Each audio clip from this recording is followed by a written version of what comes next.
Welcome to the Shrewdness. We are so excited about this baseball-focused endeavor. As teased in prior episodes, we are doing 15 to 20-minute primers for each MLB team to prepare you for this 2025 season, to help you with your fantasy baseball drafts and future bets, or simply to improve your knowledge as the season begins. From the projected starters to the prospects, we will touch it all and give our shrewd takes on the key to their success.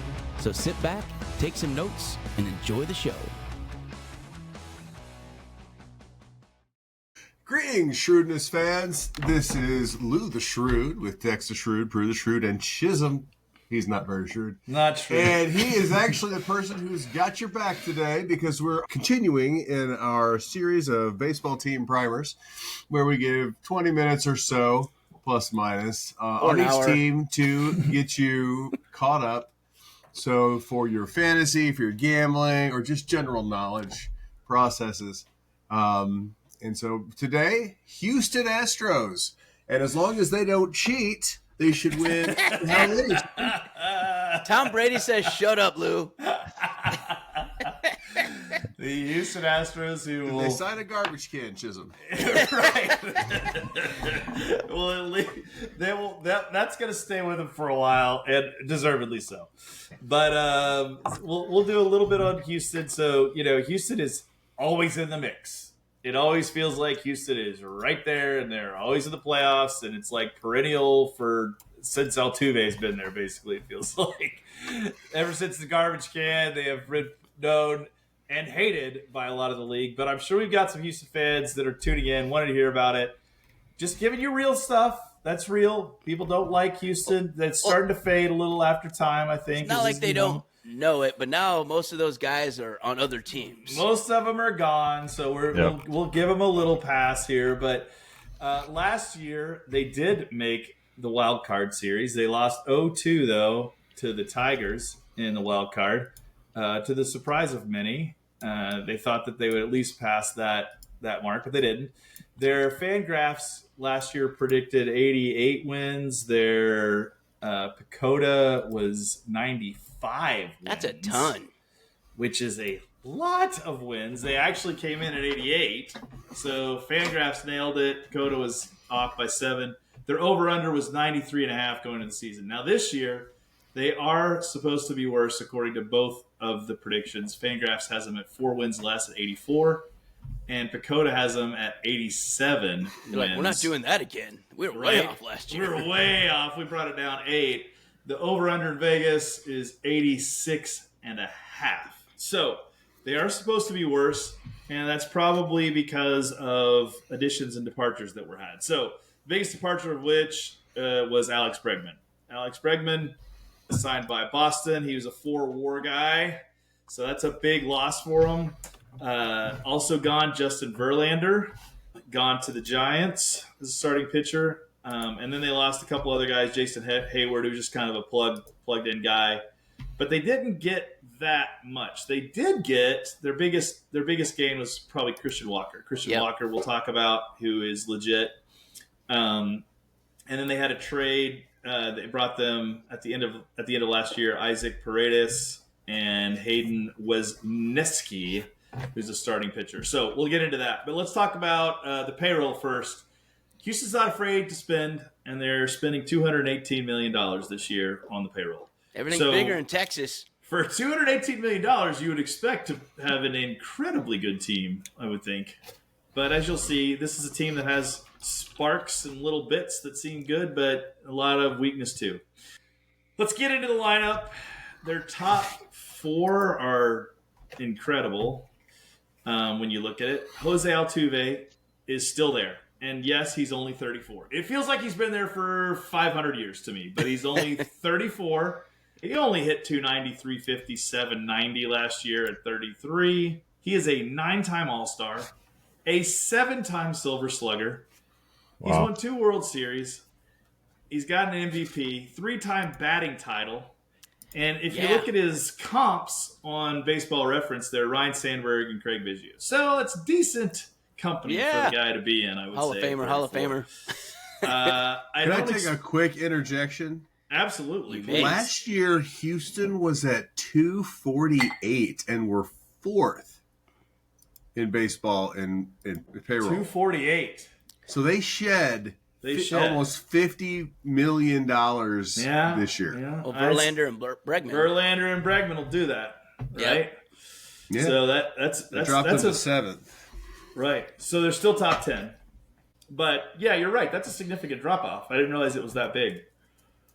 Second for them is the guy they got in a trade with the Cubbies, Isaac Paredes. And he was looking really good.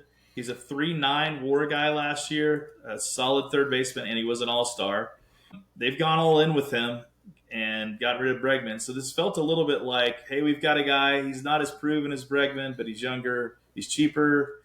And, we got to save some money somewhere and turn the page on Bregman. So we'll see how Paredes does. They've got him slotted in the 2 slot right now. Really wanted him on the Royals last year. Even though I did too. The wars are the same, I would want Bregman. Mm-hmm. I don't even care if it's 0.1 WAR difference. Give me Alex Bregman over Isaac Paredes. And I get it. He's probably going to be just fine. And it's not always about name rec, but Alex Bregman never batted 238. That's true. That's true. 346 OBP, though, that plays, man. It does. That 346 OBP is crazy. Super nice, man. They're just always on. And if you have somebody who can hit, which it seems like they might have some people who can hit, just having him on base has a ton of value. It does. Well, you got your top 3 guys are all 350 plus OBP guys, which is now this crazy. team, we're just looking at the lineup compared to some of the other ones we've done. They get on base. That's insane. max. Yeah, they definitely get on base. And if Paredes does decent, then you have to face Yordan Alvarez. He's a horse. God, he's really big and really good. And that dude is, the stuff of nightmares. 5'4" WAR guy last year, 308. That's all offense. Yeah, that is 100%. Yeah. Well, that's the thing is that I'm like, well, that seems kind of low for his stats. Like, he's getting literal 0. Yeah, he's getting literal 0 from his defense. So cannot even play a little.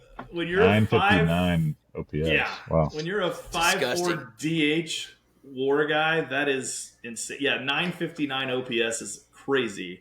Yeah. Was a rookie of the year, 35 home runs last year. He comps to Lance Berkman at the same age, so that's a pretty good comp. I actually think Berkman played the field, so right. It's a little bit That's different. But as a pure hitter, it's also his peak year, supposedly. Totally, you're right, Lou. He's 27, so he's going into the heart of it. It's really scary that he's 27. I know. He's heading into he hadn't peaked yet, supposedly. Yeah. Even though he could have a Cuban 27, he might be 30. That's true. He could be 35 for all we know, but he who cares if he hits He can like hit this? the ball hard.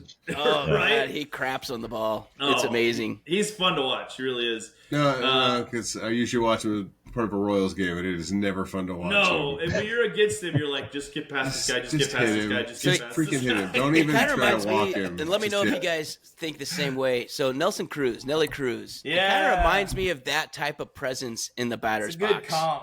Yeah. Just this big, humongous human who could just utterly break the ball in half. Super intimidating in the batter's box. He's just he looks like he's just hunting pitches. He's like, very aggressive, very intimidating in the batter's box. And then to back him up this year, their big signing, Christian Walker. And Christian Walker, who's a longtime Arizona guy. Yep. He's 33. I didn't realize he was that old. I know. I didn't either until I just looked at that. But first baseman is 33, and all he did was hit 26 home runs last year. He's also a 3-time Gold Glove winner, and he's a 3.2 WAR guy. So from your top, I'll get to this in a second, but your top 6 guys are all over 3 WAR, which is just an insane amount of talent at the top of the lineup. Top heavy That is stuff. solid. And honestly, most of it is offense too. Like, you do have you got a couple Gold Glovers in here in Altuve and Walker, but for the most part, it's just freaking we bash the ball. That's what they do. I'm excited to see Walker in this league and see how he does. in this lineup, I think it's going to make Yordan Alvarez even scarier to have Christian Walker behind him. And I think Christian Walker is going to look really good too, because he hasn't had this kind of talent around him either. And I realize why we think Christian Walker is so young. His first full season in the majors, he was 28. Late bloomer. Super late bloomer. And his little cups of coffee when he was 26 and 27 were horrible. Oh, really? Yeah, so he batted really, 163 truly late bloomer. When he was 27. He batted 163, went 8 for 49, and struck out 22 times of those 49 at-bats. And then the next year, he suddenly was like, I'm going to bat 259, and I'm going to hit 29 tanks and 73 RBIs. So, hey, there we go. But that's kind of where he's a late bloomer. But I think he could still fit in pretty well here. And Gold Glove always plays. So for sure. That's nice. 803 OPS guy. That's legit. Just whether or not he tips over the edge. We've seen that before, too. 33 can sometimes be not a great number. Well, he could be, for sure. He could be a late bloomer, early fader. You can call up his buddy Carlos Santana for some inspiration. That bro, you should have 7 years left. What's up? So then after Christian Walker, I'd like to say, well, there's a little bit of a drop-off, but there really isn't, because you go to Yainer Diaz. Yeah, Juan Burrito. Juan Burrito and Yainer Diaz, who's the backstop for them. A 299 hitting catcher with 16 home runs. That's helpful. That's not supposed to happen. The only weakness this guy has is he did lead the league in double play balls. So he's fast. He's not particularly speedy, and he hits the ball on the ground a lot. But, this team is not built on speed. It's built on hitting the ball out of the ballpark. Clearly, that's what they're trying to do. Station until I put them all on the board. Absolutely, because you got Yordan and Christian ahead of you. Neither of whom are going to be stealing any bags. So, not fleet of foot. I don't expect the double play number to go down any this year. I'll say that. Yeah. But, great catcher. And if you could get a guy hitting 300 at catcher, that's why he's a 3-WAR guy. He's an okay defensive catcher. He's not phenomenal, but, he's passable when you hit 300 for sure. Yeah. You go to shortstop, and you got a guy that a lot of people haven't heard that much about, probably because he is with the lineup with a bunch of these other guys. Yeah. But you look at Jeremy Pena, he's only 27, 3-4 WAR guy. He had 15 homers and 20 stolen bases. And his rookie year, he was, just the rookie of the year and World Series MVP. So, that's all. No big deal. That guy's hitting 6 for you. So, the lineup, it really is intimidating, and you don't get a break till you get down to Chaz at the 7th spot. You love Chaz. Yeah, when you got a name like Chaz, I don't know. Jazz hands, McCormick. Hands. I'm not scared of you. All of a sudden, I'm like, when is Chaz coming up? Come on. We need to get the Chaz in the lineup. Chaz hit a whopping 211 last year, so it's a significant drop-off. However, to be fair to him, he did have a bunch of injuries last year. It was a big drop-off from his 2023 season. He was even demoted to AAA for a little bit. They think he's going to be back. We'll see if he's back from the injury and if he can be the guy and right for them. It's kind of one of those, well, he can't hit, but at least he's hurt all the time. That's right. Absolutely. and amazingly, Lewis will like this about him. The dude gets on base a ton. I started to make that comment. He's got a 211 average, but a 306 on base. So he's walking once for every 2 hits. And that's that right. 576 OPS is dog balls, though. That's brutal. Yeah. That's atrocious. Like 650 is not very good. And he's like, woo! I see your 650, now drop that 75 points, bro. Because I'm Chaz Hands. Chaz Hands is not striking fear at anybody, for sure. Left field is a guy that they claimed off waivers last year from the Mets. Ben Gamble. So here's the crazy thing about them. Their infield is the stuff of nightmares. Like if you look at their infield, it's second, third, first, catcher, shortstop. Holy crap. Yeah, Chuck Norris is playing all 4 positions somehow. Right? Yeah. And then you look at their outfield, and it's like Chaz, Ben, and Jake. What? Like, clearly, we're not spending money on the outfield. That sounds like an outfielder of fourth graders. It is. Right? Totally. I think I coached these kids a few years back. Chaz, Ben, and Jake. Ben is the best of them. He's a 32-year-old, claimed off waivers from the Mets. He's really, truly on a one-year prove-it deal. They signed him and, like, see what you can do. He's pretty much like having nothing in the lineup. He's a .4 WAR guy, so you can kind of plug anybody in there, and you're going to get Ben. Like, we'd rather just replace him. Right. Absolutely. And then, Wait, 384 on base? I know, that's pretty good. He walks a lot. I don't know why these people are walking either because, like, well, I guess Ben was with the Mets, though, so who knows who was batting around him. But, you know, it's not – the outfield isn't striking fear in anybody's heart. Jake Myers is the center fielder, hit 219. We'll say I was on mute. I was like, y'all just ignoring the hell out of me. I'm talking. Chisholm's talking over me like a total butthead. And I'm like, man. That was Chaz Hands talking over you. Points. I got some good stuff here, guys. Okay. There we go. Let's hear it. Rewind. What did you say? You're on mute. 384 was insane. No, the 384 was insane, but like I said, it had to be it was 81 at bats. Right. Right. Okay. So that Small was, sample. That was like, there's just no way that was a full season, or he'd have been a premier free agent. Right. Instead of .4, you mean? Instead of a .4 WAR. And batting eighth. Yeah. Batting eighth, right. Yeah. And Jake Myers, the thing about Jake is he is a really good defender. Jake Snake can play.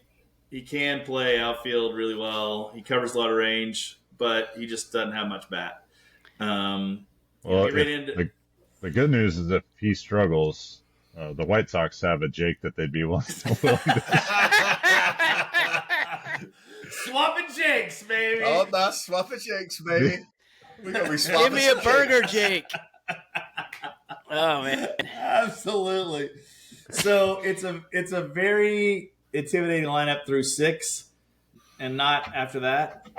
But then you go to the starting pitching, and the starting pitching isn't horrible, but top 3 are pretty good. There's a lot of question marks. So Framber Valdez is their ace. Yep. And he had a really good year last year. He had 15 wins, 3.6 WAR starter, 2.91 ERA, 1.11 WHIP. I mean, great lefty. He has everything you want in the ace. It is also, we all like this, it's a free agent year. Yep. So he is pitching for money, pitching for cash. Probably last contract. When you're 31, you're going to be 32 in your free agent years. We're looking for a 3-year deal, 2-year deal. He's going to try and get pickety paid. This isn't the Mariners, but like this is really good. It's not horrible. It really isn't. This is a top half, if not better, starting. Yeah. 1, 2, 3 looks pretty lights 1, 2, out. 3 is 1, 2, 3 is good for sure. They've got the second guy is Hunter Brown. Hunter Brown is only 26. He had a 3.1 WAR last year. His numbers aren't phenomenal. 3.5 ERA, 1.27 WHIP, but he does get 9.5 Ks per 9. He's a homegrown guy. They drafted in the 5th round. A lot of what I read compares him a lot to Brady Singer. So he's not going to overwhelm anybody. Let me jump right on there. So he is exactly comp to Justin Verlander because he copied him exactly. If you do a frame by frame, side by side, it's him. He's Justin Verlander. He copied him when he was like in high school and modeled his pitching after him. He looks exactly like Justin Verlander. And the thing is, so he had a absolutely atrocious first few starts. Like I'm talking a 12 ERA rolling into May. Right. Not bad. And so when you see those last numbers, his last chunk of games for from All-Star, maybe even from June on, he was one of the best in baseball. Okay. He had like a 2 ERA the rest of the season. He just literally was giving up 6 to 8 runs a game his first 5 starts. So he just had a horrible spring. Oh. And then just god-awful start of the season, and then he was unhittable for sure the second half. I think he turned around in June time frame and just killed it. And he looks exactly like Justin Verlander when he pitches. It's crazy. The Astros basically had the third best overall team pitching last year. Yeah. Oh, I when you get into their bullpen too, you see it too. They had 3.74 team ERA. Yeah, for sure. You lost Verlander, right? So he would have been probably slotted in here at 3, and then you would have moved the other guys down, and then it looks really strong. But it's not a bad staff. Is it Ronald or Ronell? Anyone know? Ronald Blanco, maybe. Blanco. So here's a guy Ronell. I really liked. I saw this guy pitch a few times last year, and I really like him. And the reason why, and I looked it up, he had a league leading 6.1 hits per 9 allowed. Chisholm, did you have a transcription error there? His WAR on Baseball Reference for 2024 was 4.5. Might have been. Really? He threw a no-hitter in his first game last year too. So then I think his second game he almost had another one.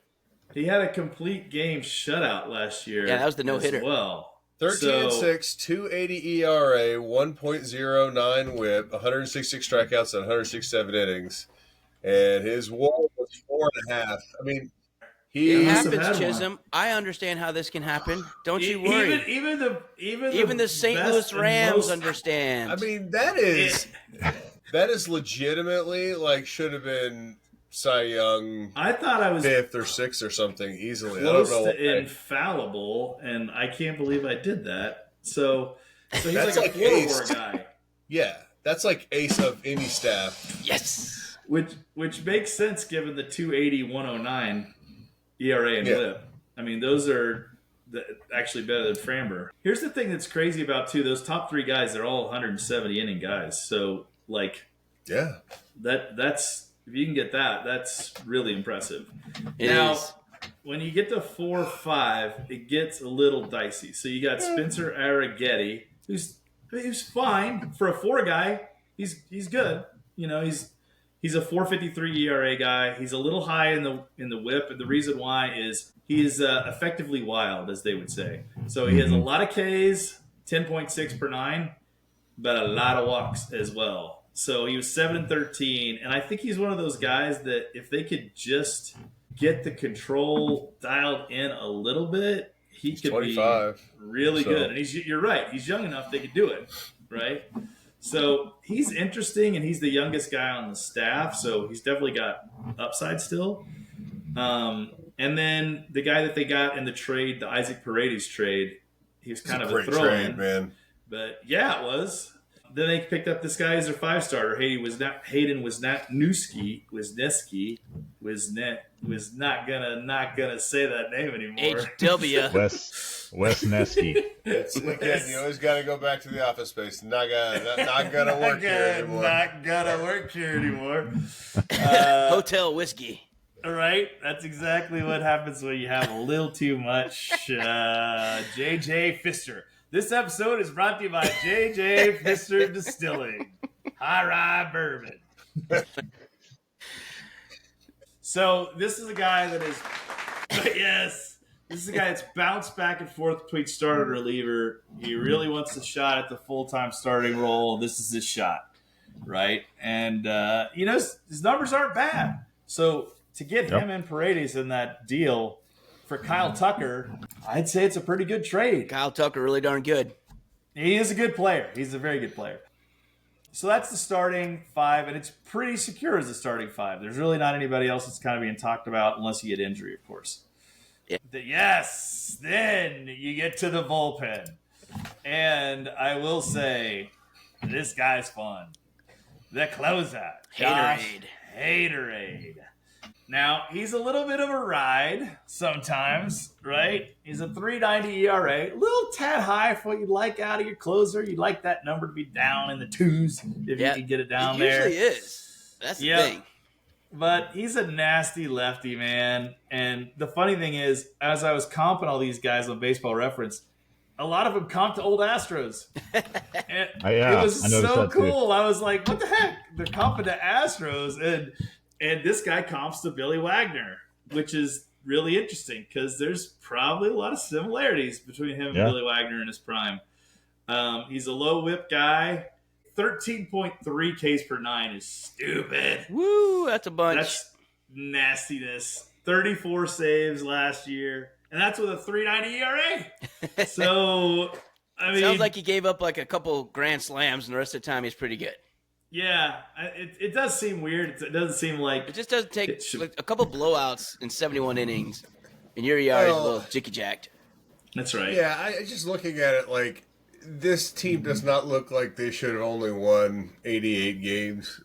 Just how they performed last year. Right. That looks like some blown saves there. Where they just got some losses there because I'm a little bit surprised. It's kind of shocking because you think last year in their outfield they had Kyle Tucker. They had Alex Bregman on top of this. Yeah. So you can see where they dropped them when you lose Tucker and Bregman and Verlander. That's a lot of loss. But then you look at what they got left, and you're like, dang, they still got a lot of talent in the barn here. So not much of a drop off. No, their setup guys are Brian Abreu. I actually freaking love watching this guy pitch. Yeah, he's good. He's nasty. He actually could close somewhere. For sure he could close. He's got the closer stuff. He's also got the closer mentality. So have him come in the 8th and go to Hader. And then they got Taylor Scott, who's a little bit older guy, and I forgot to tell you, Abreu's 11.8 Ks per nine. They have a ton of guys that are just nasty. That's what you want in your bullpen. You don't want anybody moving station to station. Yeah. You ain't touching any of this. That's right. So Taylor Scott comes in as the two righties. They also got a lefty named Brian King, who had a 2.39 ERA and a high K to 9. And Caleb Ort, same thing, 2.55, high K to 9. So they've got a lot in the pen.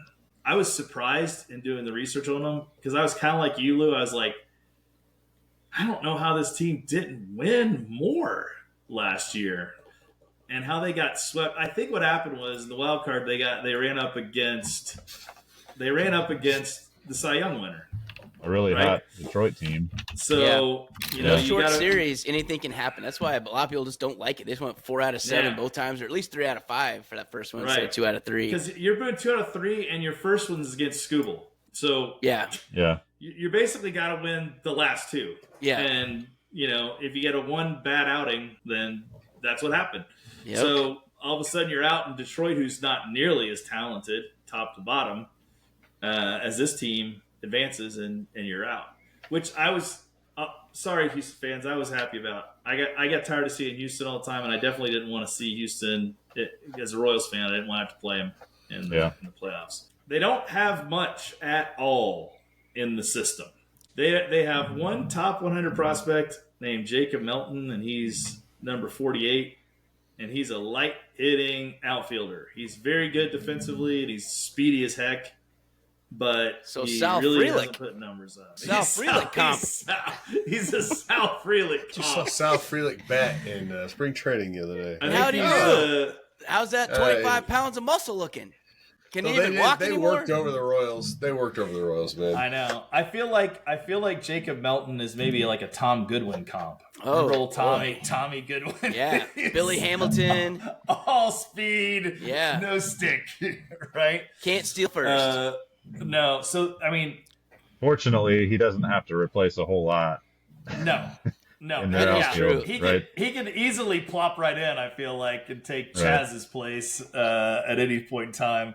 But, if you look at them, this is a team whose window is clearly now. Like, they don't have anything in the pipeline. They are win now mode. They're not young. All their guys are late 20s, early 30s. They don't have a lot of young guys in there. It's a win now mode for sure. And they're spending $218 million. Their division is winnable for sure, because you do have the Rangers, who have spent, and they should have had a lot better year last year. So that's a team to watch out for. Yeah, Seattle's starting pitching is so elite. Sick. It's sick. So listen to Seattle that starters episode are if you haven't already. Nasty. Yep. Yeah, So- fanboyed all over it. If there's one thing that could cancel out this lineup, it's the Seattle pitching, right? So I think it is, believe it or not, I think it is going to come down to that bottom half of the starters. And if they can, the bottom half of that starting pitching can have a decent year, they're going to be up there. So when I was doing the 86.5, I feel, I'm not locking, but I feel really good about the over in this case. Huh. That's what I was really looking at too. Just everything I Alright. was saying. That bullpen is not any worse than Milwaukee and Cleveland that we said were elite. I mean, those K per nine, So here, all the way through that bullpen is pretty elite. That's right. here's what I see as kind of things that stand out to me looking at, though.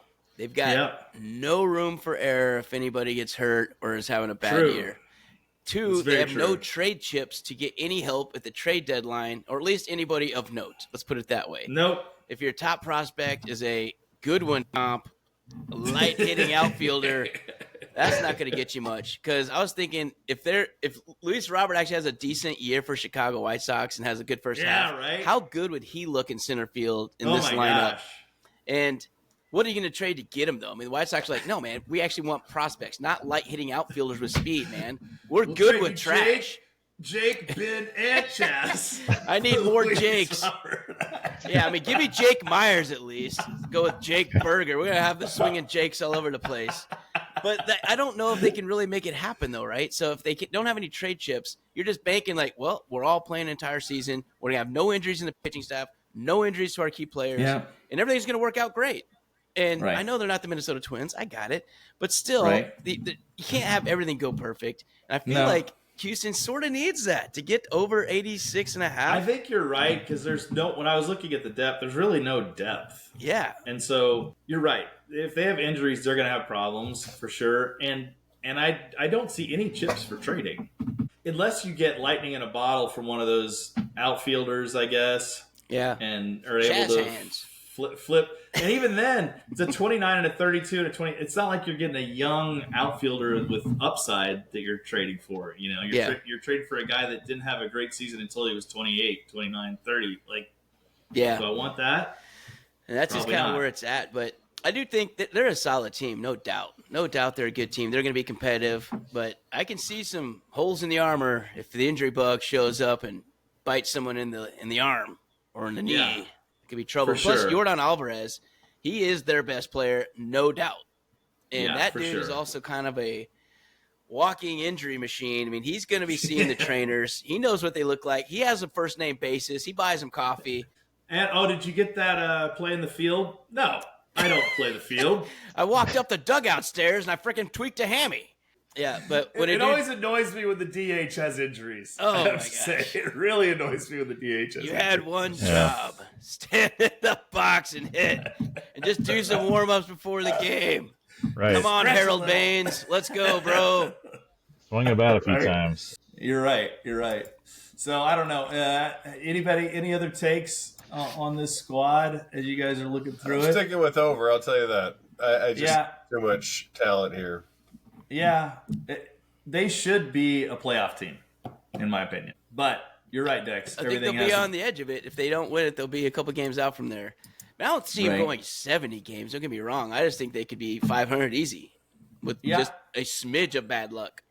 Yeah, So, for sure. plus last year they're supposed to win 88 or 95 according to one, and they only won 88. So they underperformed Right. last year, really. And that was with all those dudes. That was with Kyle Tucker, Alex Bregman, and Verlander. Yeah, right. So that was Which a is better lineup. crazy. They only won 88. So now that you expect them to be a game and a half worse, Well, losing those they- guys. That was one of those things. If I remember correctly, they stumbled hard and they ended up outperforming really well, like the last 2/3 of the season. I think you're right because it was like at a really horrible start. But you're right. If you slide in, for Isaac Paredes, you slide in Bregman, and Yeah. then you And slide Kyle in Tucker for any of Kyle those Tucker Jakes for out any in of the those guys. outfield. Man, that should be a team that easily goes deep. Yep. So I don't Maybe know. they can trade the Red Sox for that Bregman guy. Oh, that's a good idea. They could get Bregman from the Red Sox. Let's trade them their top prospects. I hear they got a light hitting outfielder with some speed. That might fix the logjam at third for the Red Sox. Yeah. I mean, because they do have a lot of third basemen in They Boston. got ample third basemen. Right? They're going to play behind each other. Well, so that's Houston. No, we almost made it through without any garbage can references, but we had to have a couple. So sorry, guys. Maybe I don't know if we even got close to getting around that. So maybe in a couple of years it'll be gone, but it's still going to be around for a little while. Well, it's not until Altuve's gone. He is the last. He's the last remaining guy from that. I think he is actually the last guy from that team. Yeah. Like, just keep your shirt on, Jose. We'll be okay. Absolutely. There we go. He's 34. Do you see any sort of drop off on the horizon? I don't. I think Altuve is one of those guys that is like, because he has not relied on his physical dominance to be stature. where he is. Right? Yeah. So it's like, he's one of those guys, and he's little. Those guys don't break down. Yeah. It's like, I think he could easily play to 38, 39. And he'll drop off some, but from a power standpoint, he will. But, like, the dude's still going to be able to stroke it. Care to rephrase, sir? He is still going to hit for a high average, is what I would say. So, anyway, that is the Houston Astros, and it finishes up, I believe, our state of Texas. I think so. So, we are closed out of Texas. Texas is complete. If you haven't heard the other episodes, go back and listen. We've hit quite a few. We're going to have one releasing pretty much every day for the next several weeks, so we knock out everything prior to baseball season. Oh, we didn't talk much about the fantasy side of it, but I think on this team who you need to go from a fantasy standpoint. Yeah, look at those top six. Yep. Those top six are all money. And the top three pitchers. So Valdez, Hunter Brown, Ronel Blanco, and Yordan's going to be a first-round pick. And Altuve's probably right around there, Hader and Abreu for sure are guys I'd look at too. So, there isn't any shockers here, and there's nobody who you're going to use as like a utility guy and slot around. They don't have that. Well, except Yordan, because he can only play utility. That's right. But he'll be the best dang utility there is. Your perma utility. But if you haven't listened and you're enjoying it, please like, subscribe, follow. And tell somebody else about it. Forward it to a fellow Houston fan. We'd appreciate it very much. Absolutely. And, You'll find us on Spotify and YouTube and all the other social media platforms. Absolutely. So, I guess that's it. Anything else, guys? Nope, think we're good. Well done, sir. So for all our Shrewdness fans out there, stay shrewd. We'll see you next time. Enjoy the Patreon.